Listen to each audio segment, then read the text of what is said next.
worried. Well, I've started now anyway, because everyone's waited so very, very long. So very sorry about that. That was 100% my fault, uh, as ever. But luckily, one of the things that just happened um, while we were deliberating is Louis has sent me his editing a video clip. I'm not going to add in the sound because it's quite loud. But let me just add it to this presentation. It's not loud. It's YouTube approved volume. Sorry. Oh, okay. But I'm an old man. But this talk here, is it coming up? No, it's not coming up. Yeah, there it is now. This talk here was actually, I thought, talk of the town, should we say? Cooperative lift algorithms. What's that you say? Well, what I'd say to you is I encourage you to look at Louis' video when it's published, or Louis' version of this video when it's published properly. But in short, what this was, and this was on Sunday morning, was using multiple multi-rotors to lift a load. And it's so clever. It's so mind-bogglingly clever. And I can see so many use cases. I was pissed because I was trying to ask questions to Leonard and nobody was paying attention, because there was one thing that I wanted to ask Leonard is, how do we handle variable load cargoes? Imagine a tank of water that goes up to 50 kilos as a whole, or a spray or something. How do we handle that? Well, I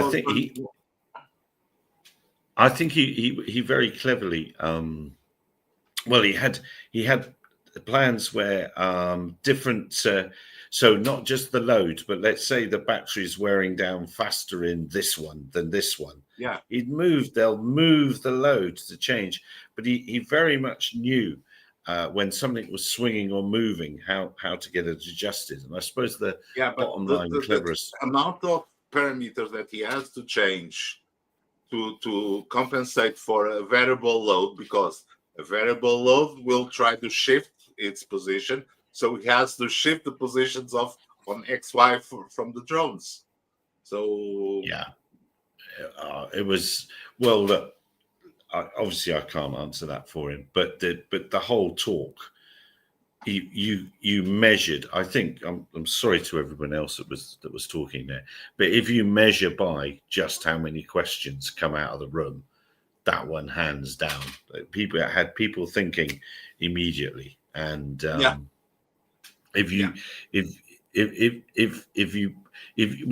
going to have an opinion one way or the other. You're either going to think it's genius or rubbish, but either way, you're going to have a big opinion about it. No, that was perhaps Leonard always surprises us with this talk. That's why he was commenting in the beginning that his talks always go overtime. Obviously, why? Right?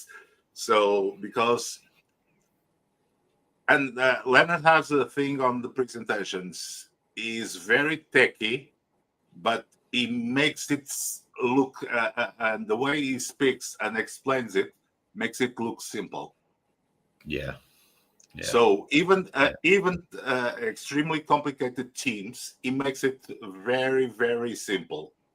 So people get grabbed to that. I really like seeing Leonard's presentations. No, it was excellent. Now, both of you were supposed to be there. Both of you, not one of you. I'm sorry. Both of you pretended to be ill. No. Hey, I can show you one thing. I even had to 3D print medication boxes for all the medications I was taking this entire week. So I had to take them in a specific order, in a specific time frame. So hey, I'm getting old. See, another medication box. Oh dear. So Ian, we want to see you having similar medication boxes now. Louis bought the proof. Boxes, He's bought his sick note. I'm not I entirely do sure have where your all sick the note stuff. is. All the stuff I've made ready. I have my video camera vest, all the gear set up there. I have my. You put the word media on it, you joker. I was reading Yeah, I had the to one. do that because Bruce kept going. It looks like a bomb vest, so I had to do that. Nobody I shot don't know what I've done. I haven't got my laptop case, but I was actually quite annoyed with the organisers because they put media on my badge as well. And you were just there for the desserts and or love. We were looked after so well. I can't tell you how well we were looked after. Ben's staff did an absolutely amazing job. And I had no idea. I knew Richmond was going to be a pretty place. I knew that. I've never been to Richmond. I knew it was going to be pretty, but my word, it was pretty. And then, of course, we had. You went up to the castle as well, didn't you? We did go up to the castle.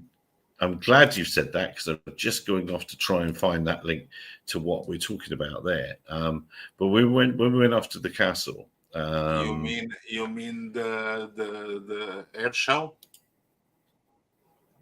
Oh God, it's no good with you lot, is it? Let me stream it. Yeah, we had our own little a little drone light show, and the very cool thing about it was, can you go big screen with shorts? You can with that. Oh, come on. There we are. So, but the funniest thing was Ben walked us all through town first. We'd been for a meal, for a pizza. He walked us through town, and he had great big speakers, boom boxes, blasting away. So 150 devs wandering through town, with town not knowing what's going on. And this video doesn't do this any justice at all.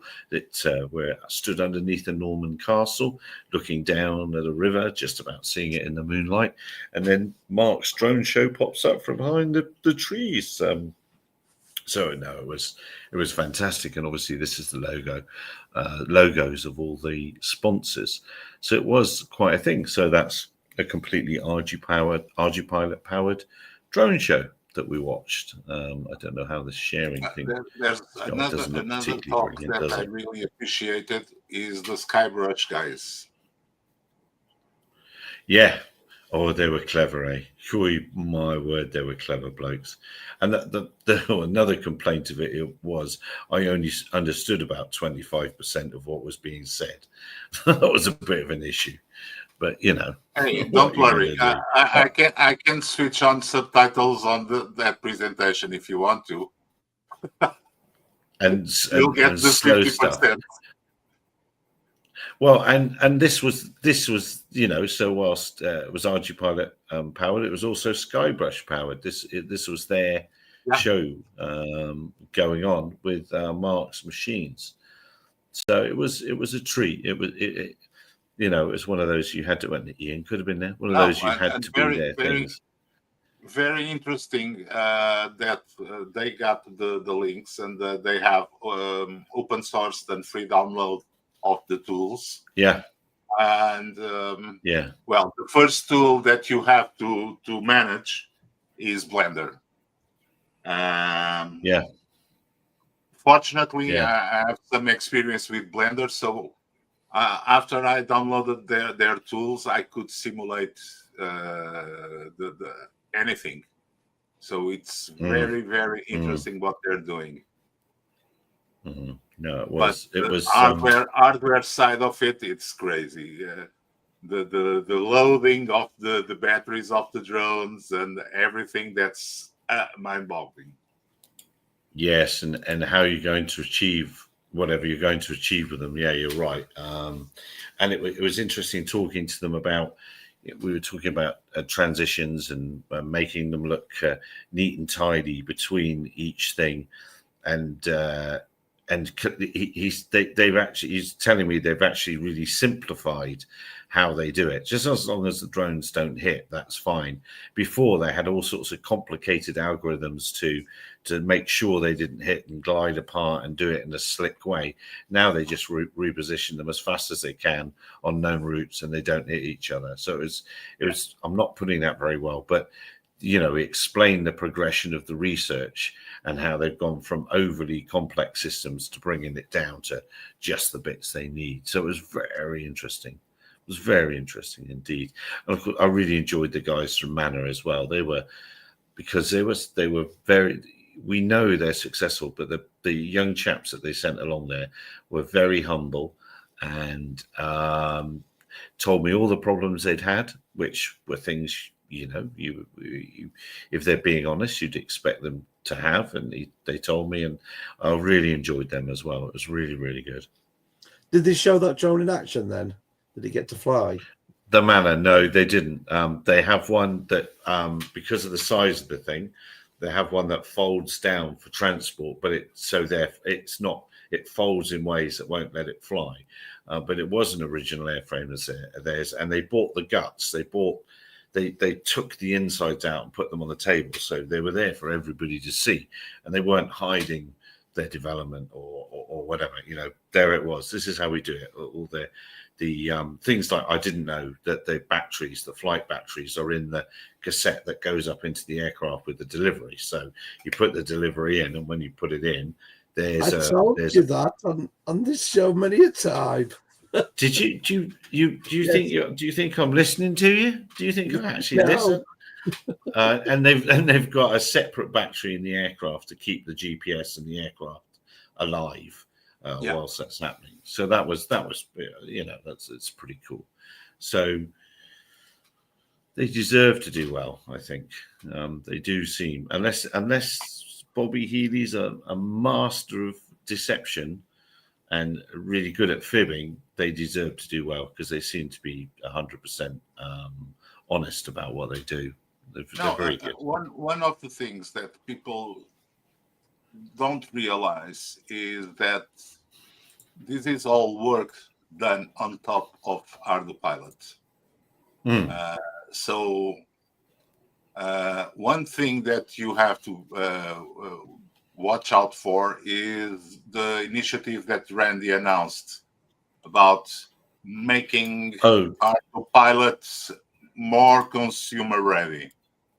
That's something that we've discussed a few months ago, and I told Randy that the biggest problem we have now is battery management. We need no thinking about batteries. So we have to be like DJI. Plug the battery, put it on a stupid charger, charge the battery. No worries, no balancing leads, no this, no that. So I'm glad that they're going with Foxtech, because Foxtech has muscle to ensure that. But let's see how it goes. Well, I'm not sure they are actually going with Foxtech. Because No, the conversations I heard. No, the thing with Foxtech that Randy announced was about the BMS. The BMS that is going to go on the hard battery. So that's why I'm referring to Foxtech. I think there might be another solution. Let me put that platform up. Perhaps we'll have an Ardu battery. Oh, goodness no. So this is what we're talking about here. So this frame, I don't know if it's going to be open source or not, but that board on the left with the cube in it, that's got all the bits you need, and you'll be able to develop off that. But Randy's got this going. There's the missing part is the battery. And it makes sense to have the BMS on the battery. Yes. It raises the cost of the battery, yes, but it makes things much simpler, even for the chargers. Yeah. What did I want to say to that? what I wanted to say was, that Randy actually, it was pretty interesting, but using the main flight camera, he's got a visual position hold up to 100 meters, just using the main camera there. Yeah. And he It's just, demonstrated. Go on, mate. yeah. No. It's just using the camera as a oh god, the ones that those small mouse cameras that we used to use for low height position hold. Yeah. So that was pretty interesting, and they flew it there. Randy had completed this one. Just I see you talking about configurator there, Andrew. We'll talk about that. He got that one working a couple of weeks ago, so a lot more of the tests, and it was windy, and they had it flying around quite well. So it's quite impressive considering how new it is. That was a good thing. Andrew's talking about configurator. Do you want to take that away, Louis, and talk about that as well? Well, the thing is, we almost have a fight when ArduPilot surpassed the 1,000 parameters. So now it's almost 2,000. So granted that many of those parameters are hidden on parameters that hide parameters. But ArduPilot as a do-it-all can be daunting on configuration. The default configuration works great. I have a quad, a 450 quad, a 550 quad, that you just put out some motors on that and put a PICSOC or a cube and default config, and it flies. The problem is when you want it to be more user-friendly for those not in the know. And Amilcar's tool, the methodic configurator, is a fantastic option that should be part of the ground control stations, not as a separate app. That would have some challenges to sort it out. And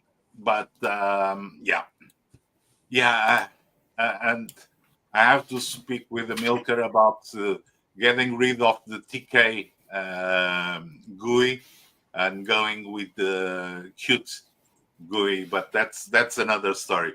Now the thing is, how can we put this or something like this on the ground control stations? And you also heard about the new mission planner. So we have lots of pieces that's separate, and we have to start planning on putting them together. That's one of the issues that ArduPilot has to reach a large audience of non-geek, non-techie users. Hey, we techie users, so come on, 2,000 parameters. Let's go. Non-techie users is where's the power button? That's the difference. No, very much. It is confusing, and if you jump around and you watch somebody's video from a couple of years ago and he says do this, you try and do this, and then you discover that do this has completely changed by one or two letters, or might even be called something different. So yeah, it's very hard to keep up. That's another different story. And perhaps something that you might have not noticed is Leonard pushing all the units to SI units. That's going to be fun. No. When you said I might not have noticed, when I said that, I said, hallelujah, finally. I heard that immediately. The thing is, people that are used to put the units in. I know. I know. centimeters are going to go. Oh my God! I know. We trained a complete generation of users not used to that, and we've Yeah. trained it. I know. But it So has to change. It has to now, change. yeah, it has to change because currently inside the code of Arduino babysits the users a lot. So adds lots of translations and verifications and conversions that are eating on the code. So we have to get rid of that crap and make it the code simpler and also easier for new users. Hey, old users like me, like you, get on with it. Get with the new world. Yeah. Let me share something else that was very cool. All the demos are great, but this thing is that up yet? Here it comes. This thing was Oh something God! else. 32 motors. And what they did with this on a pretty windy day was they got airborne. So because it was so windy, it just tilted over, and when it went away, it looked very cool. And then they had it flying from left to right as we looked at it. I don't know, maybe 50 meters left and right on a line, and every 7 seconds it switched off a motor, and it was to see how many motors they could get away with. And because it was so windy, a couple of things happened. The first thing that happened was that that random part a couple of times wasn't so random. It was turning off clusters of motors in the same area. So they abandoned that when that was happening. And then it really was windy. So they chickened out at 7, and I can't blame them, because it would have been terrible to crash that. Did they fly the other one that was besides that one? They did the what's it called? They did, yes. The one that goes in any direction, and the chaps from KH and Unmanned hadn't flown it for 2 years, and they'd forgotten where the front was. So the first time they were flying it, of course, it came back at the crowd, but they sorted it out and got it working. But again, it was really windy, not flown for 2 years, and it did do that nut spiral thing. There's a Swiss company that does a drone that does something similar to that one. That they use it to put a probe on wind turbine blades to measure yes. I've seen that one. Have you seen one in the flesh in your working world? No.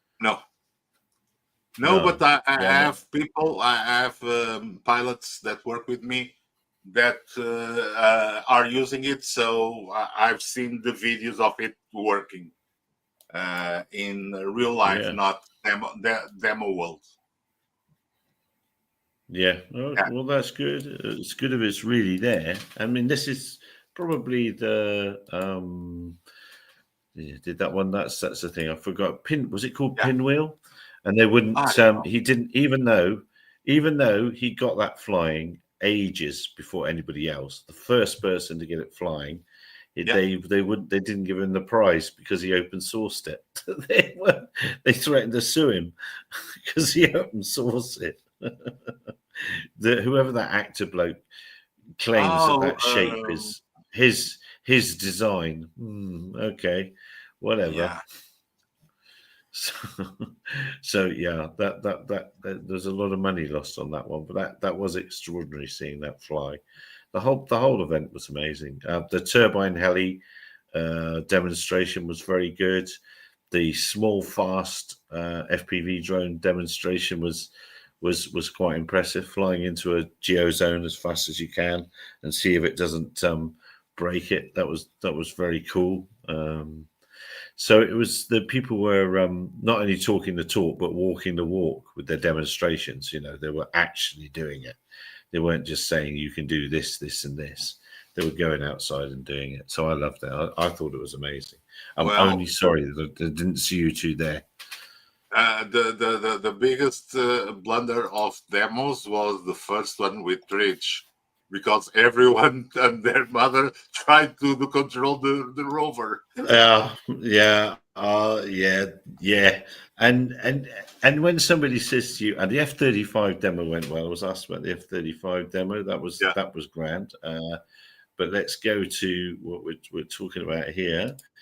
And I'll tell you something about this one. I had to really, really, really restrain myself because there were grown-ups in the room and all that sort of thing. So Tridge had set up this rover, and Yeah, that's the one. you could connect to it with your phone, and he tried to get 150 people to connect to it at the same time.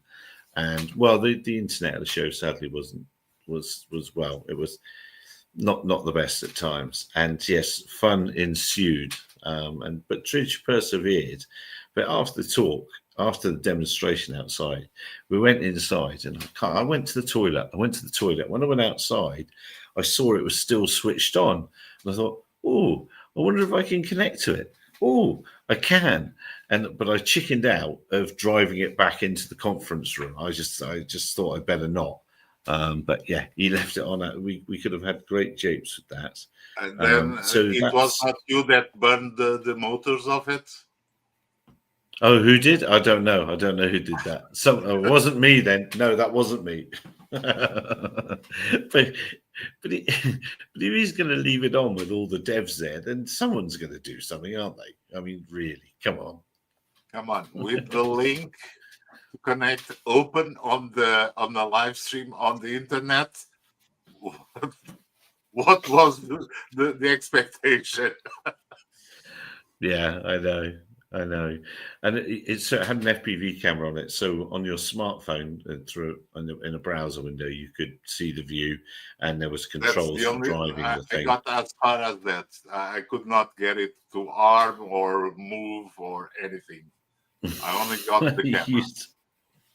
I didn't. When did the motors run out? I didn't realize the motors burned out. No, I think Tridge mentioned that on Sunday. But okay. He probably mentioned he had to find it somewhere miles away or something like that as well. I don't know. No, that was good. No, it had a fence. Come on. It did have a fence. It did. What did I want to say about it? It actually what he'd actually designed this app for was a little bit cooler, and it was something that we've seen Marco do, which is make a boat that moves around that's actually a buoy for sailing races. Yep. So he'd made little ones, and the idea of this method of control is somebody with wet gloved hands and just a smartphone can tap and move the buoy around with simple controls. And that's really why I did it. And it was over Wi-Fi. So Tridge has been through loads of cheap Wi-Fi LTE connections or boards. So yeah, you can expect cheap LTE connections for cheap soon. It was very good. Come on. Do you remember a couple of years ago that we did a live stream that you could connect? Yes. Yeah. Oh, it's the same thing. I know. But I would have had to buy that drone if I wanted that then. Yeah. now you don't need it. No, now I can just buy a $5 LTE board and we'll be away. Yeah. No, it's very good. It's very good. So how long do you think it'll take to get these videos out, Louis? Out into the wild? I can tell you. I can tell you. I'm putting up Sunday because the audio is okay.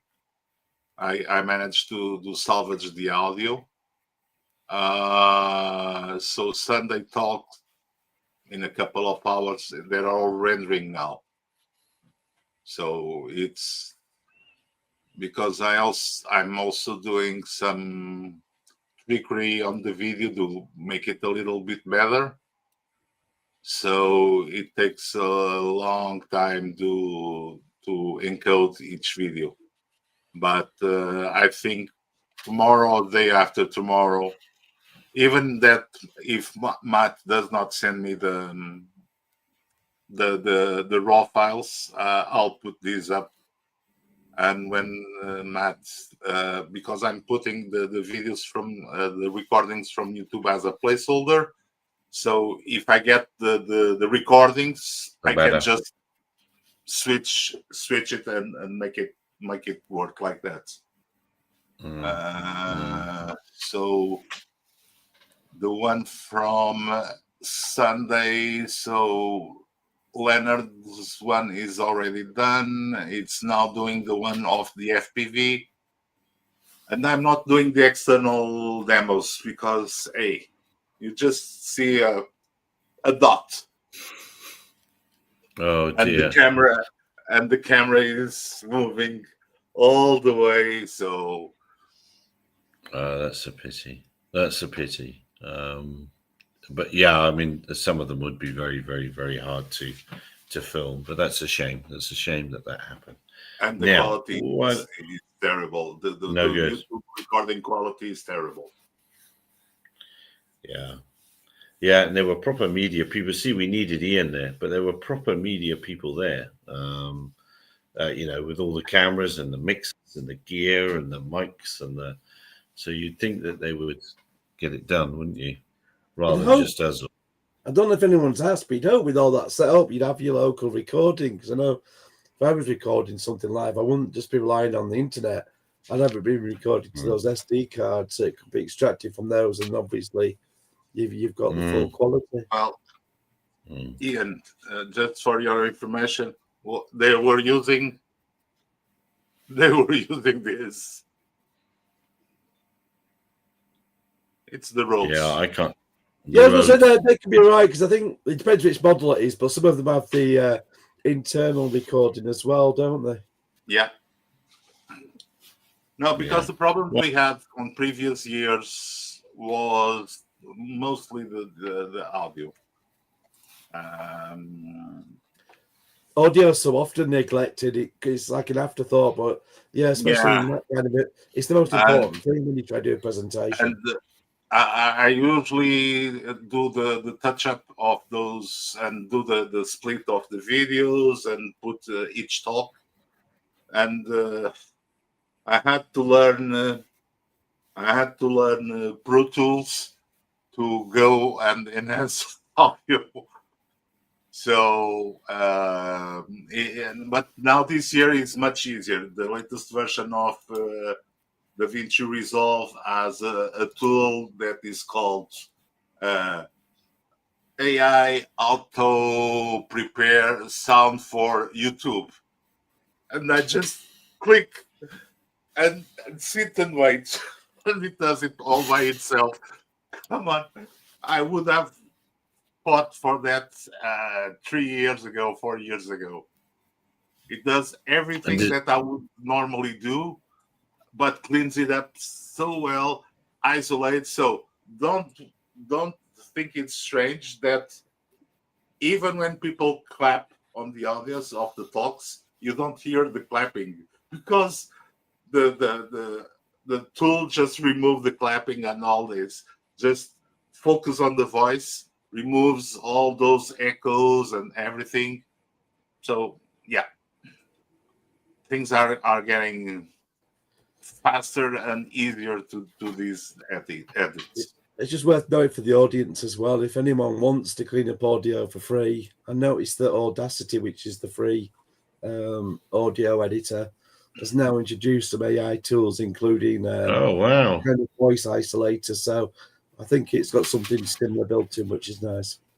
I'm not testing it yet, but it was on my list of things to test, because I've got paid for plugins for doing that. But obviously, if something comes out free, it's cool to tell people and say, oh, by the way, you don't need to spend a couple of £100. You can just use this instead. I would say what is inside the video editor, DaVinci Resolve 20, Oh my God, it's good enough for what we need. Oh yeah, that's fine. It's just not everyone works with DaVinci, so I was just mentioning it for Hey, people that edit on something else, because it's one of those things. I guess once you've gone into rabbit one, hole. once you go down one path, it's not always easy to Yes. switch. Like I'm in the Adobe world, but I've bought that many plugins, it'd just be so expensive that I'd cry to move to another editor as well as learning it. But yeah, if I was starting from scratch, I'd do DaVinci because it's free and it does a lot for the free version, doesn't it? So Yeah, I have the paid version because I bought this little thing, and they bundle the DaVinci Resolve Studio with it. With that. So Yeah, I've tried DaVinci Resolve, but I just can't get it. But I'm useless at video editing. I'm useless at it all anyway. So I was really on the old days. I still have Premiere, and then when I started using Macs, I went to Final Cut, and now I still have Final Cut installed since I paid for it. So might as well have it installed. But now it's 99% DaVinci. Yeah, no, I don't get along with any of that now. But I have been out flying against that. I want to cut away from the conference because we will talk about the conference again when Ian's here and when all the videos are out. We can go through but what my final word of the conference was, my word, it was amazing. Amazing. It's a final word. Amazing. It was really, really, really good, and an honor to be in a room with so many incredibly clever people. Because you can't keep up. It was really good. But I've been out flying the last couple of days doing other things. This is the first time I've had a lot of time with one of these, and it's my brother's one. And much like the little Autel that I've got, that's which one? The 4. The 4. And it's just fantastic. But this leads us into, and it's good that you're here, Louis, the idea of the 5 with the 1-inch sensor. Surely it's got to be a must-have. Hey, we are at the point that either you are doing Netflix productions and you really need that big sensor, but do you really need that big sensor? Yeah. Hey, hold on. That big sensor, 4K, 200 frames per second, 8K, 500 frames per second to anamorphic for your family holidays? Yeah, definitely. Oh God, Ian, come on, give me a break. You know you don't. Now the thing is, how much is enough? That's hey. We had this conversation a couple of years ago on the megapixel race on the digital cameras. We started with 48, 60. Now Olympus and Hasselblad by DJI, 100 megapixel sensors. Does anyone have an idea how many gigabytes one of those images takes? I've spent the last month putting all my digital photography from all these years sorted out. So I have day, month, and now I'm starting to do birthday of my son, birthday of my daughter, holidays here, holidays there. I started with 10 terabytes. Okay? 10 terabytes of images.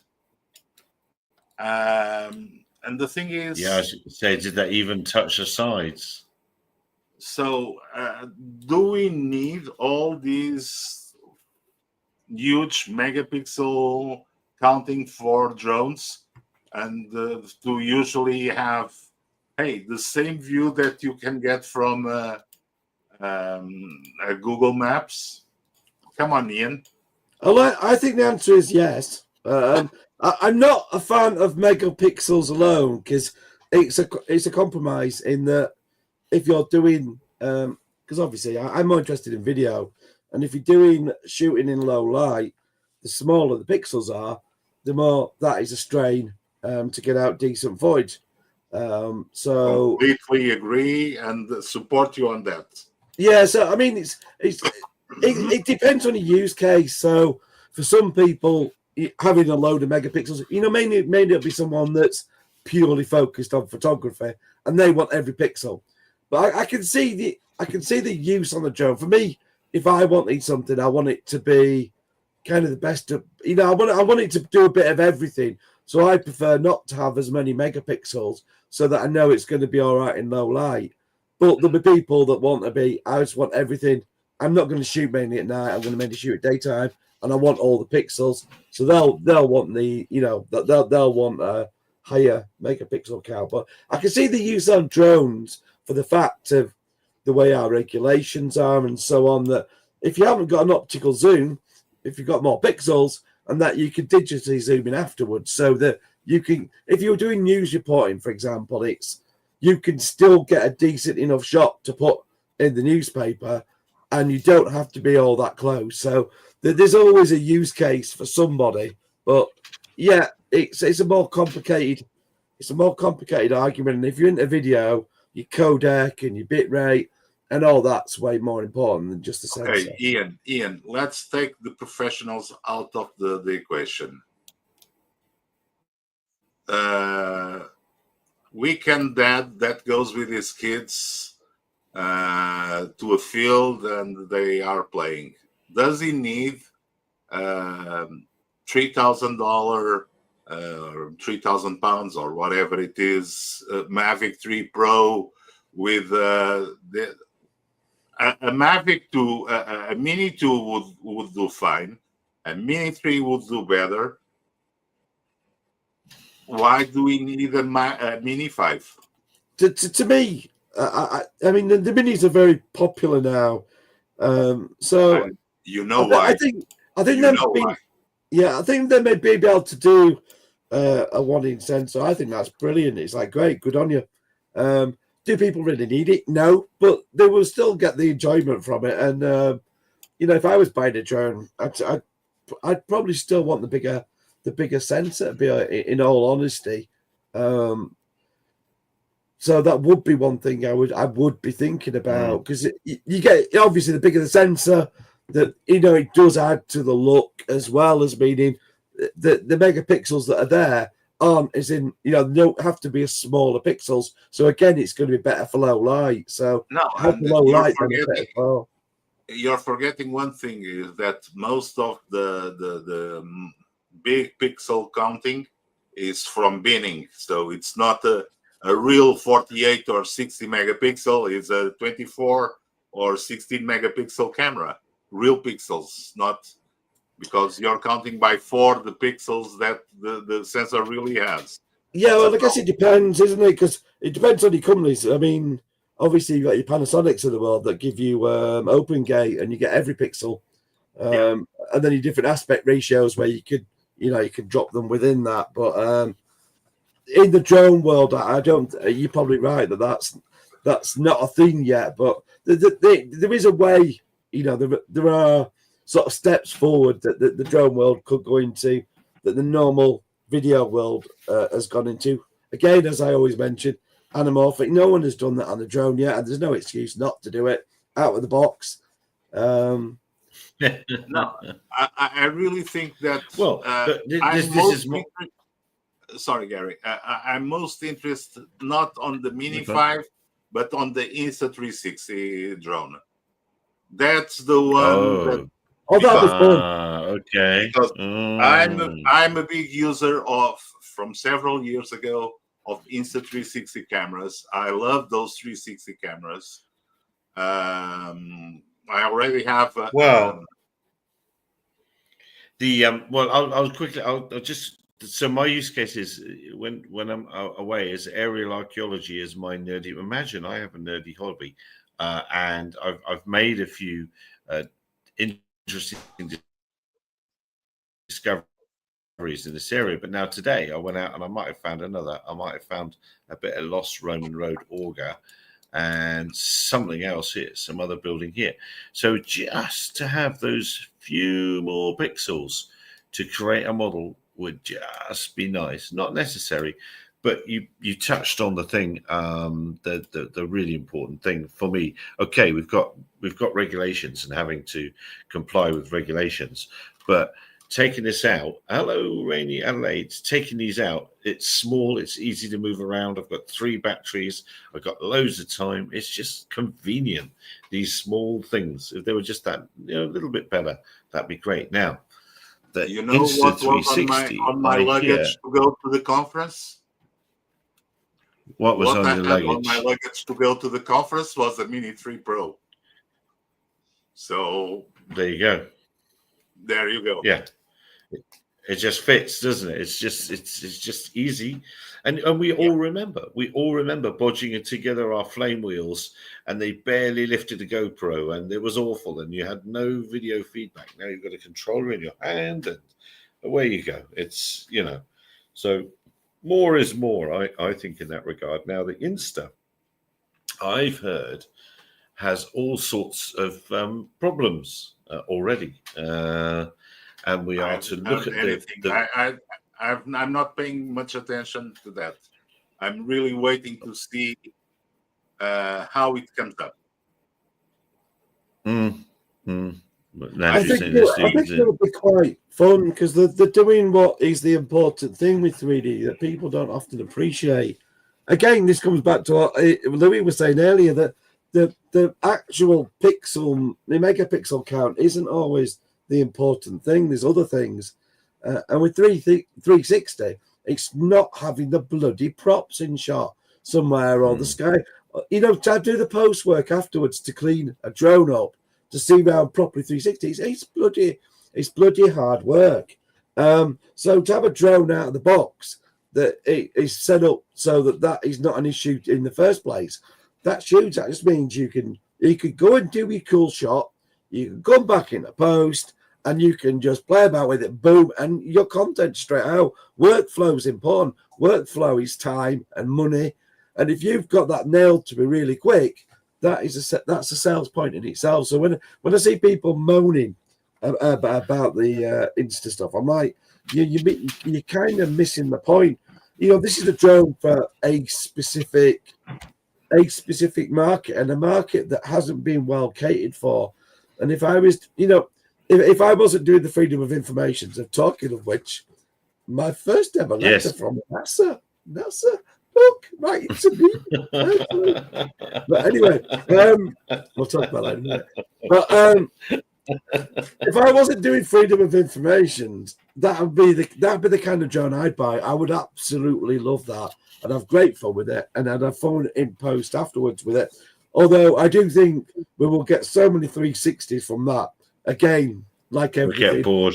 Everyone gets excited and then we get really boring because we just keep seeing it. But for that initial period, it's going to be good fun. What about the inspection purpose, Louis? Things like that. Do you think that'll have a reason for that? No. No, because everybody and their dog is more on, hey, let's get 100 megapixel camera up on a drone and take 400 pictures of a blade. And then the technicians go and analyze each blade, looking for shit on the blade. Even the thing is, the amount of data that the 360 camera produces is mind-boggling. I did some feasibility studies with the 360 camera to do the blade inspection. So you could look whatever you wanted to and look up and down from the same end that's not the workflow that people are used to. They're used to look at static images. Even presenting them with the video and the ability of stopping the video, moving back or moving forward, it's just too much for them. The workflow that the people that are on the market that consume those the data is static images. So hey, but we get some nice things on 360. Oh, let me see. Share screen. I'll bring it up when you do it. Hold on. Here you go.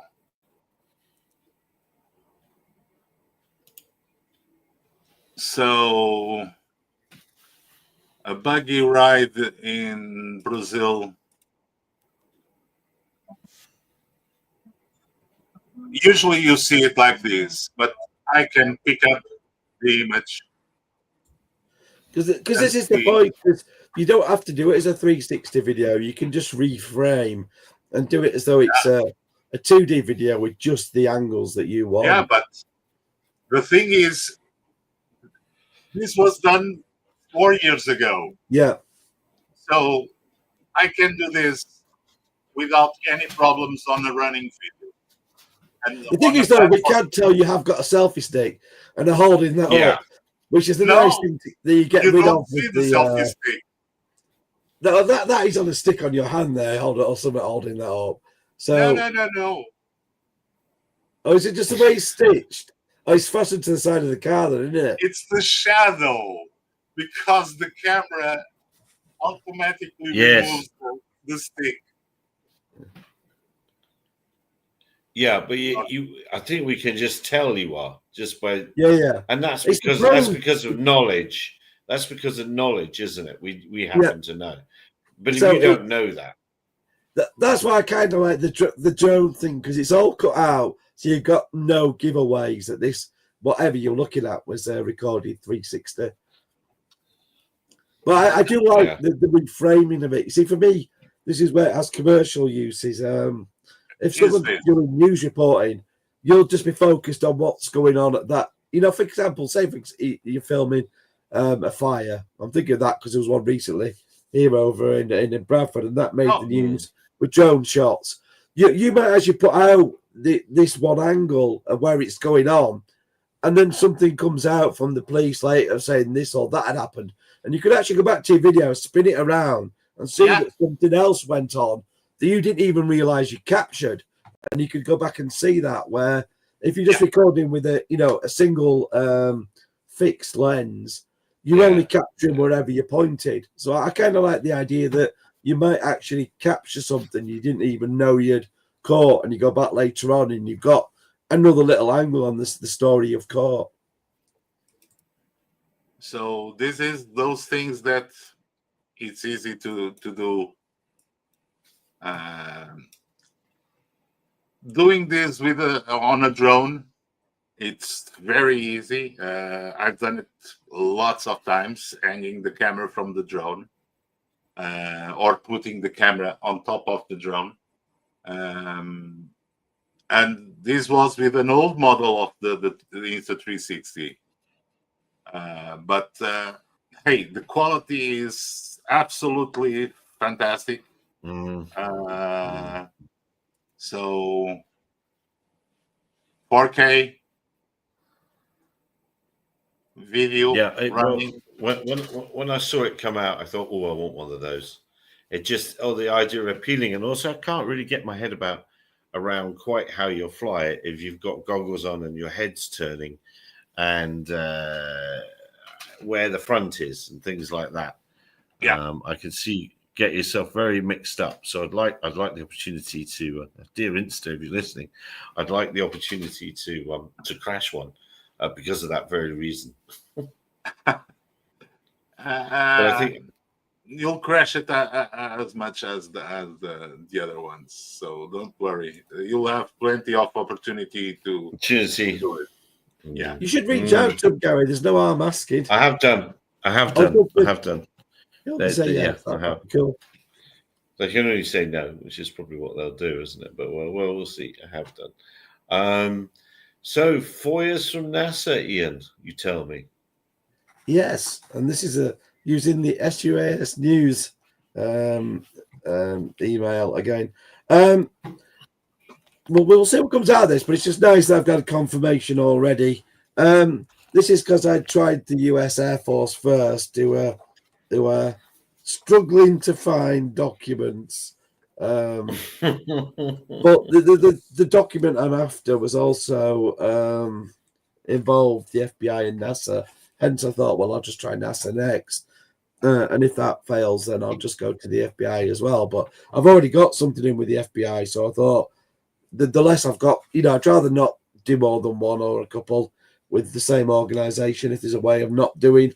So I shall give it a go. We shall find out. But that's going to kind of relate, or albeit through a roundabout of stuff. That's going to tie back to Lake Beneath. So that's the reason, because NASA's been involved in lessons learned in the past about false positive or potential false positive sightings. So that's the angle here and the reason for questioning them. So yeah, there's quite a few stuff still sat with the US. So we're just waiting for stuff to come back. But it's nice to at least have acknowledgement and someone to say, well, we're looking at it. They've said it'll be about 30 days, might be a little bit longer, because they'll have to ask the partner agencies that they were involved with at the time. If they do find it, as they do. So yeah, just on with it. And I've obviously got UK stuff in. Leicester Constabulary wanting it. They just want to go to the ICO because they're still being difficult. So they will be finding themselves there in due course, because they're just being unnecessarily difficult. Join the queue. Yeah, it's unfortunate, isn't it? You get the odd authority that's decent by freedom of information, and then you've got the majority, unfortunately, that are not particularly good. And on that note, the CAA one I've got, I'm just not really happy with it. That's gone through the ICO, and they're not really answering the questions. But I'm going to start that as a new request, which is kind of what the ICO have asked me to do for some specific points that haven't really been answered, to get to the bottom of those. But the trouble is, because of the ICO process, that means it will essentially be pausing what I've already been on with for, I think it's almost 13 months, and that'll put another 6 to 9 on it. So again, it's simple questions turning into a couple of years, which is not how it should be.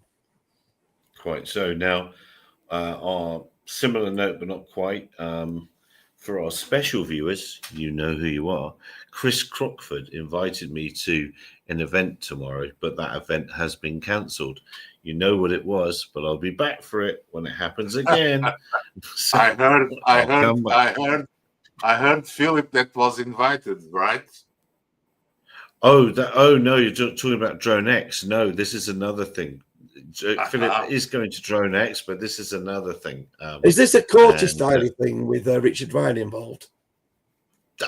I wasn't going to say that, but yes. Oh, okay. Well, there we go then. It's a Corti style thing. But I haven't said it with. I'm against. No, you haven't said. But we're watching you. We are watching you. So I'm saying that's been pushed back a little bit further. Yes, it's been pushed back because I can't say why. Oh, you can say off air later. Yeah, I can't say why, but it's been pushed back. But for what I'll say is for positive reasons on Chris's side. So it's actually waiting another court decision now. It's gone before another judge. And if that judge does what we think that judge is going to do, there'll be some very, very annoyed people. The other side has a King's Counsel defending this one, so it's costing a little bit of money for them. Little bit of money. That's what happened. That's what happened with the DFT with me as well. Is they got a King's Counsel. So I didn't appreciate, but this is them throwing money. Which one of you is going to be the next Lucy Connolly? We'd have to write some. We'd have to write some very naughty stuff in the first place, and neither of us would do that. But no, I have to say I am a member of the Free Speech Union over here, just because the problem you have, and someone was actually literally arrested for using the word Muppet. Now, I do call people Muppets and numpties, which I think is a perfectly innocent and accurate word at the same time. But yeah, that's the level of silliness in the UK that you can get yourself in bothered. So it's just because people can say, I'm offended or I'm alarmed. And this is what we talked about on this show, even going back years. And this is what concerned me with the drone legislation that was brought in. We were one of the test sections of society where the crap legislation gets onto, because it doesn't get fought back enough. But that was where NIMBYs could just be alarmed by a drone, and then suddenly you can find yourself being arrested and your stuff confiscated. But now that's kind of moved into all the other forms of legislation. So it's like now, you say something and someone says I'm alarmed by that, and suddenly you're in bother. Which is society shouldn't be like that, because people are just. It's a form of bullying. If I don't like someone else's opinion, I'll say that it's upset and alarmed me just to close it down, and that's what you've got going on. Should I start saying that Gatwick is upsetting me and get you guys arrested? Yeah, it would be good if I could say yes, I'm alarmed by it all. Can that make the freedom of information work for me? But alas, it doesn't work that way, unfortunately. Yeah. So if you're watching, you know who you are. It was supposed to be tomorrow, September 11th, for a very good reason, because the walls were going to come crashing down, but it's not. I was going to say it's the 10th tomorrow, not the 11th. Is it the 10th? Oh, day after tomorrow then. Day after tomorrow. This guy and his calendar skills is killing me. two lots of words for you. Right, look, we've gone a couple of minutes over the hour. We started late. You haven't done the alien video. What alien video that I sent you before the show? Oh, that would involve me looking at my emails before the show, then, wouldn't it? Well, I'll send it you on the WhatsApp. Oh God! On WhatsApp. Do you want me to read this message on Discord? Let me find it on X. I'll put it in private chat. But today, do you know this Discord? Yes, today. Yeah, I was gonna say today. Everyone in the UFO world's been getting themselves all very, very excited because there's been some sort of congressional hearings. I've not been paying that much attention to it. It's just there in the timeline. But the aliens, we have the proof of the aliens. But basically, it's lots of videos and stuff, none of which prove aliens. But there is just stuff where it is, confusing videos of stuff. So it's just a question of trying to work out what's going on. But the one thing that is concerning here, so we need to look at the video, is I'm just trying to find the original person's video of it, because so many people now have stolen it and redone it. Oh, this is it. Excellent. The BBC version. Yeah, this will be perfect. This was taken October 30th. Oh, yeah, I've seen this. This video is of an MQ-9 drone tracking an orb, or this object, off the coast of Yemen. You'll see that another MQ-9 launched a Hellfire missile, and I'm not going to explain it to you. You'll see exactly what it does. Wow. So people going, oh, it didn't do anything, but it kind of actually has. It's ripped it apart. So the question is, what is it? It does look very much kind of like it could be a balloon zoomed out. that's been just gone through, because You can still the see it Hellfire's travel. not exploded, so it's gone through something soft.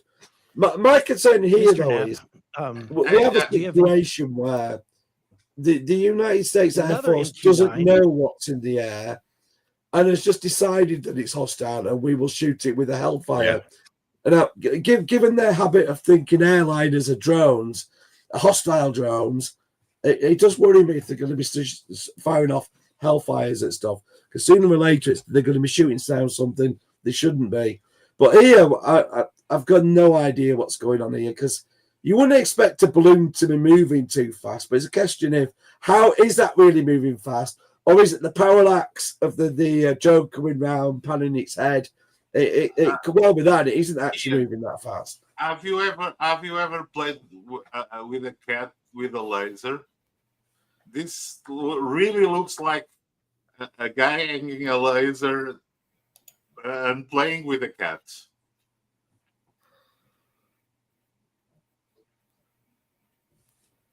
So that's a cat and laser video.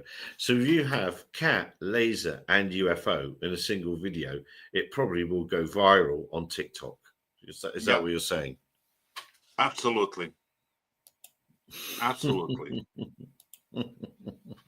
Oh dear. We see that video has been kicking about a while, hasn't it? So have you seen the effect that one laser